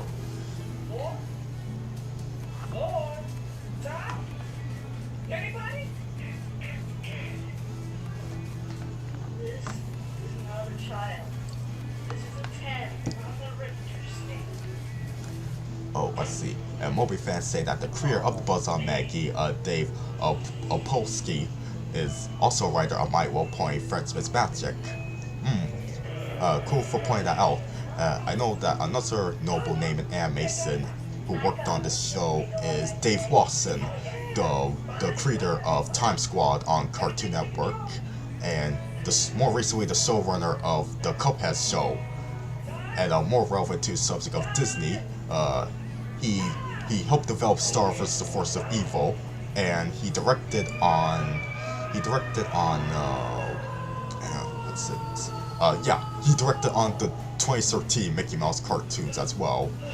I think there was another, I'm trying to remember if there was another cartoon at Disney that he worked on aside from those two.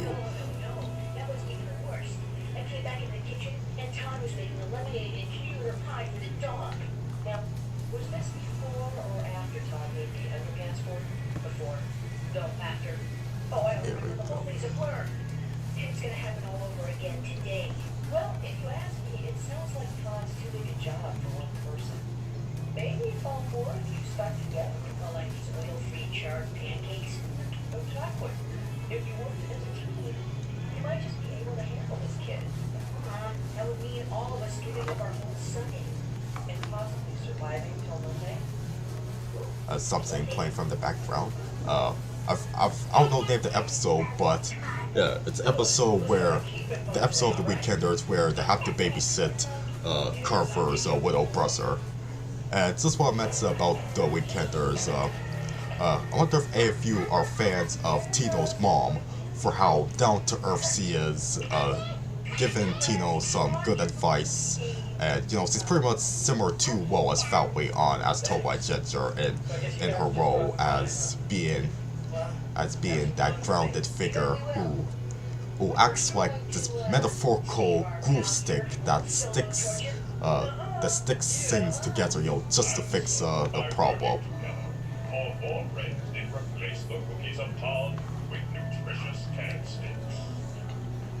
Okay, so I'm just wondering with Maggie, with her arms, she has 4 arms. I wonder if they're both sticking out, if there are 2 arms sticking out of each sleeve, or if it's just one arm sticking out of one sleeve, and like the rest is like behind her back. Well, we'll just look at some other reference photos and see how it works. Okay, so yeah, Maggie has 2 arms sticking out that are actually in sleeves, and then the rest are like behind her back. So yeah, just gonna draw her that way.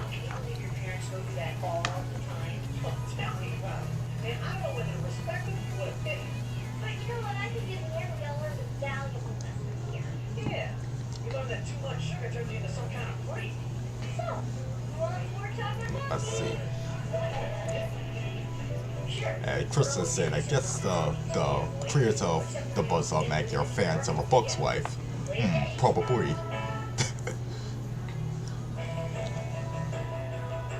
Of course, bug-related animation has been around long before A Buzz on Maggie, or even the infamous rivalry between A Bug's Life and ants.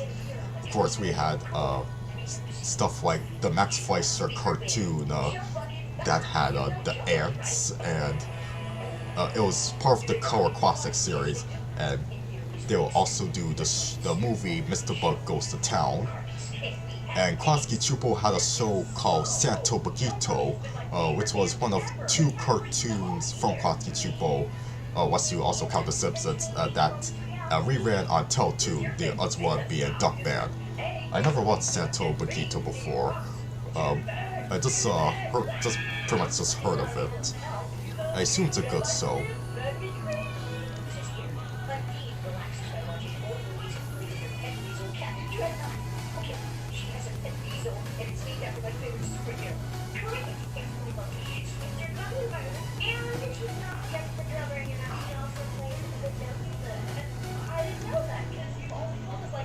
Oh, and Maury fans also mentioned that Jorge Cortez and his wife Sandra, they also worked on The Buzz on Maggie before doing El Tigre, The Book of Life, and Maya and the Free.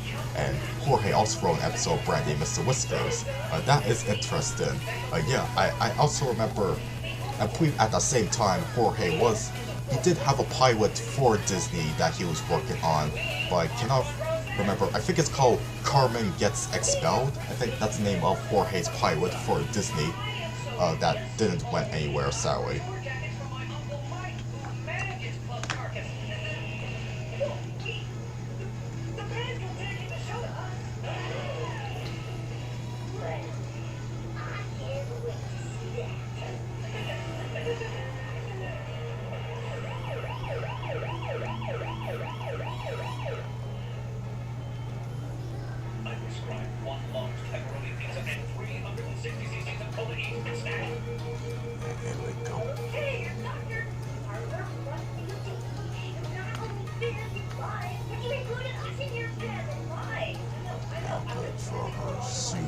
Don't worry, I'm going to, just go back to visit her arms, because she has 4 of them.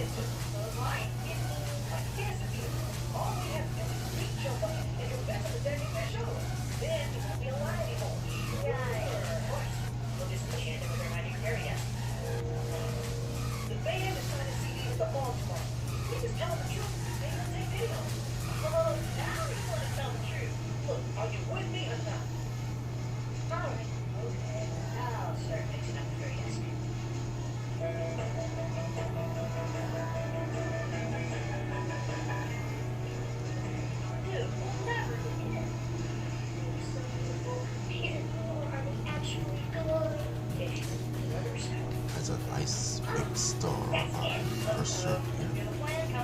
And now I could, let me just draw her wings.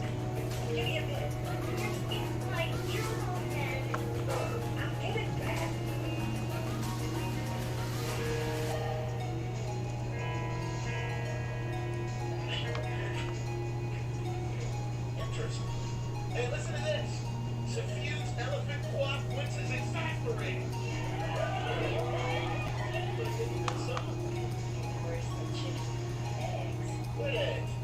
That's not what I wrote. Oh, let's see. Yes. Oh yeah, but I do know that that Everett Peck was the creator of Duckman, by the way. He was a visual designer on the Critic along with David Cutworth, who also he's the one who did the character design for the replacements in the first season. That's interesting. I probably might have made the comparisons between the replacements art style in season 1 and to that of the Critic. And also Rich Moore and Dare Silverman are the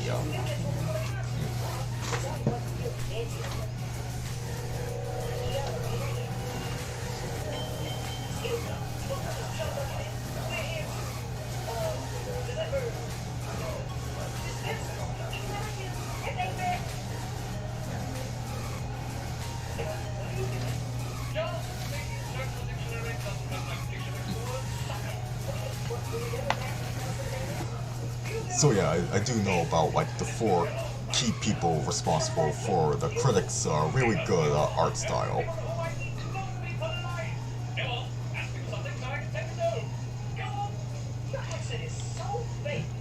And I was looking at David Cutworth's IMDb, since he's the name I'm least familiar with.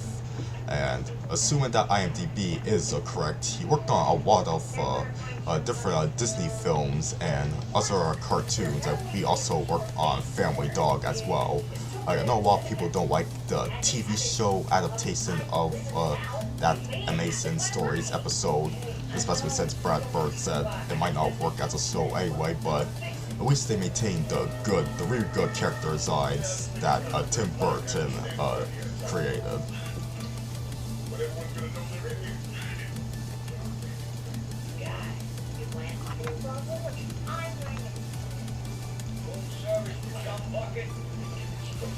Okay, see you later, Alpha 3000.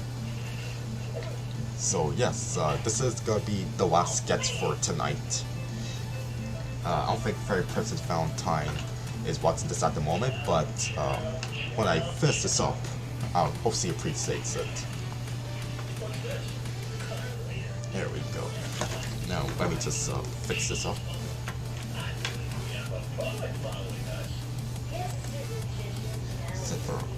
Almost at the 2-hour mark. We're gonna be wrapping things up. But before we do that, let's do a recap of who I drew. So here's Maggie from the Buzz on Maggie, requested by Fairy Princess Valentine. Next we got Mickey Mouse, specifically as he appears in 2013 Onward shorts, requested by Vincent. Next we have Perry the Platypus, requested by Plus Blue EP and Breakin' 10, though Breakin' 10 is one who wanted him to be laughing. And last but certainly not least, we start things off with Brandy and Mr. Whiskers, requested by 3 people actually, most notably Brendan Barney. Okay, so we're gonna be wrapping up.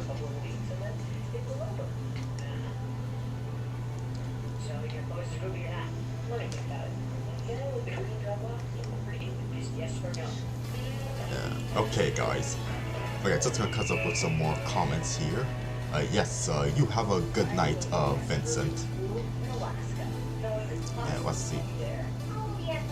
Yes, it's the only show on Nelvana to air on prime time, Family Dog. Well, we saw as among the American, the big 4 American networks. And there's also an artist named Ricky Garduno, who worked on the Buzz on Maggie as storyboard artist. He worked on several shows like Mucha Mucha, El Tigre, and Family Guy until he unfortunately took his own life in 2011. I'm sorry to hear that. Not awfully familiar with him, but I'll have to look up his work. I'm sure he was an excellent artist. Okay, everybody. Once again, we're gonna be wrapping things up. I'll be finishing the requests whenever I can, and part 2 of this will most likely be same time as tonight, next Saturday at 7 Eastern. All right, so have a good night, everybody. And yep, I may draw Goofy in part 2. Who knows? Okay, everybody. Yes, you have a great rest of your night. Make sure you like and subscribe for more content like this.